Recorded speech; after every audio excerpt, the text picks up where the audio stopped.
நம்மளில் பலருக்கு ஒரு பொதுவான கேள்வி இருக்குங்க. எவ்வளவுதான் சம்பாதிச்சாலும் மாத கடைசியில பர்ஸ் காலியாகிடுதே. வந்த சம்பளம் கண்ணுக்குத் தெரியாம 2 வாரத்திலேயே காற்றாகி போகுதே. பணம் எங்க போச்சு? தினமும் ஒரு யோசனையும் குழப்பமும் மனசுக்குள்ள ஓடிக்கிட்டே இருக்கா? இது வெறும் பணப்பிரச்சனை இல்லைங்க. இத ஒரு பொருளாதார ரீதியான சவாலா மட்டும் பார்க்க முடியாது. இது ஒரு ஆழமான ஆன்மீக அடையாளம். அதாவது, உங்க வருமானத்தில் பரக்கத் இல்லைங்கிறதுக்கான ஒரு தெளிவான அறிகுறி. பரக்கத் இல்லாத வருமானம் கடலில் ஒரு இலையை மாதிரி. எவ்வளவு பெரிய ஆலமர இலைன்னாலும் சரி, எங்க போனாலும் மூழ்கிடும், கரை சேராது. இந்த வீடியோ முழுக்க முழுக்க உங்களுக்காகத்தான்.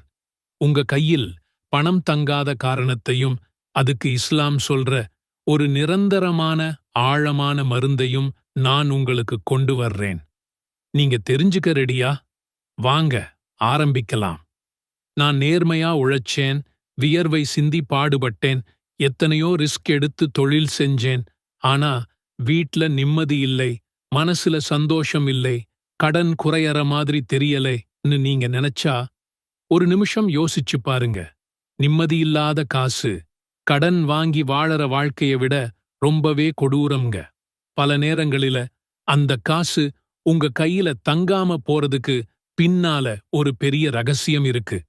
அந்த ரகசியத்தின் பெயர்தான் பரக்கத். பரக்கத் இல்லாத வருமானம் குடும்பத்துக்கு அமைதி கொடுக்காது. எவ்வளவு பணம் வந்தாலும் என்னென்னவோ தேவைகளுக்காக அது கரைஞ்சு போய்கிட்டே இருக்கும்.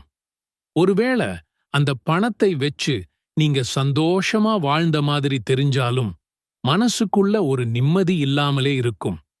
இன்னைக்கு நாம பார்க்க போறது அந்த பரக்கத் எப்படி வரும். ரொம்ப சிம்பிள்ங்க.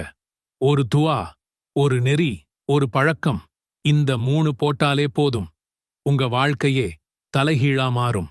வாங்க அதைப் பத்தி விளக்கமா பார்ப்போம்.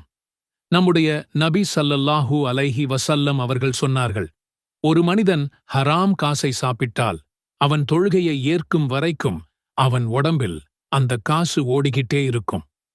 முஸ்லிம்.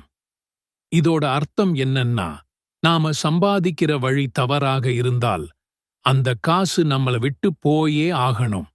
அது நம்ம கிட்ட தங்காது. ஏன் தெரியுமா? அது ஒரு ஆன்மீக எச்சரிக்கை, ஸ்பிரிச்சுவல் வார்னிங்.